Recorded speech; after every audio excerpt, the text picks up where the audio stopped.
Home prices and sales in August see month-over-month growth for the first time since February's peak. A speck of light has appeared on the Toronto area housing market with word that August home prices and sales have edged up from July. It's the first time month-over-month prices have risen since the average cost of a resale home peaked in February. In this video, I'm going to go over the TREB market stats quick overview for the month of August 2022, and at the end of the video, I'm going to share my opinion if I think now is the best time to buy a home.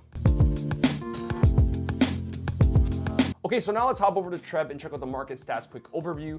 So total residential transactions year over year. So August of 2021, there was a total of 8,549 transactions. In August of this year, there's a total of 5,627 transactions, which is down 34.2% compared to last year. And that's a difference of 2,922 transactions. So if you look back at July's report of this year, so comparing to July of 2021, total transactions were down by 47.4%, which is a total of 4,427 transactions. So it looks like things are starting to get a bit better. So for the seasonal adjusted, this is basically comparing to the previous month. So July of 2022 had 5,296 transactions, and August of this year had 5,885 transactions, which is up 11.1%. I just want to take a quick look at the July report. So the July report showed that June had 5,000, so June of this year had 5,709 transactions, and July this year had 5,291 transactions, which was down 7.3%.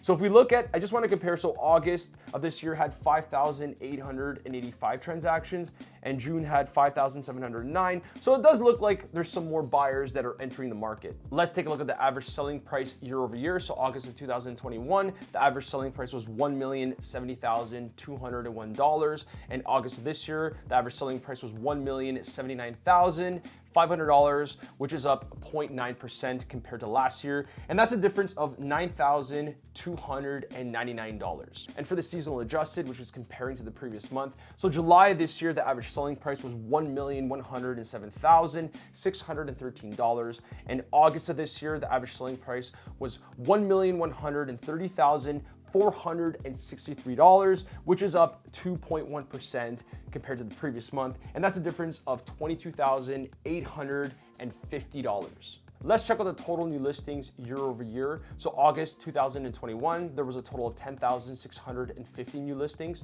And August of this year, there was a total of 10,537 new listings, which is down 0.7% compared to last year. And if we look at the July report, July reported 12,046 new listings. And again, August reported 10,537. So that's a difference of 1,509 less listings. So now let's check out the sales to new listings ratio. And I like to look at this because it gives us a good indication if we're in a buyer's market or a seller's market. The sales to new listings ratio is basically the number of homes sold and the number of new listings that are entering the market. In a balanced market, the ratio would be 50%.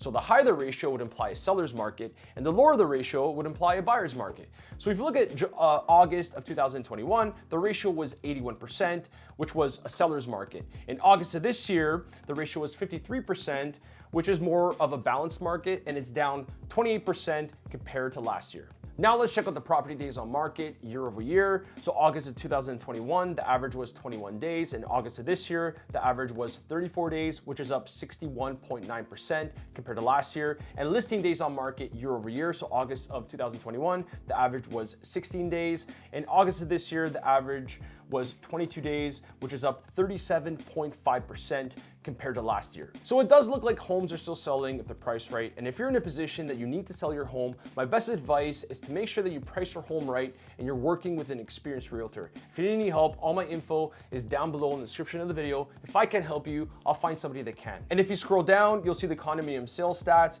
and also the condominium rental stats. And this is basically comparing Q2 of 2021 and Q2 of 2022. And I went over all this in my last video. All the information is the same. If you want to check that out, I'll leave a link to the video right over here. And I'll also leave a link to this market stats quick overview down below in the description of the video if you want to check it out at your own time. I'm going to share with you guys my personal opinion if now is the best time to buy a home if you're an end user. I think the best time to buy a home is when you're ready to buy a home, especially if you're going to be living in it for the next 5 to 10 years. I think if you've been waiting on the sidelines for the past couple years and you're trying to enter the market, if you compare prices to back in February at the peak, it's still gonna cost you less money to buy a home today, even if you factor in the interest rates. And if you're an investor, my advice would be to wait after the interest rate announcements, which is happening in a couple days on September 7th, October 26th, and December 7th. And if interest rates do go up, prices, I think, will continue to fall. And the best time to buy and invest, I think, is when the Fed becomes dovish and interest rates start coming down. And that's when I start buying a lot of real estate. Jerome Powell, which is the Federal Reserve of the United States, in his annual Jackson's Hole policy speech, said that the higher interest rates likely will persist for some time and warns of some pain ahead as the Fed fights to bring down inflation. With the Bank of Canada following the lead of the Fed, there's a really good chance that the interest rate hikes will continue. And if interest rates go up, prices will come down. But for some reason, let's say they pause and they don't increase interest rates, which I don't see that happening, I think there's going to be a lot of buyers that were waiting on the sidelines that will enter the market. I want to thank you guys for watching the video, and if you like this type of content, please do me a huge favor and smash the like button, subscribe to my channel, hit that notification bell, and we'll see you in the next one. Adios!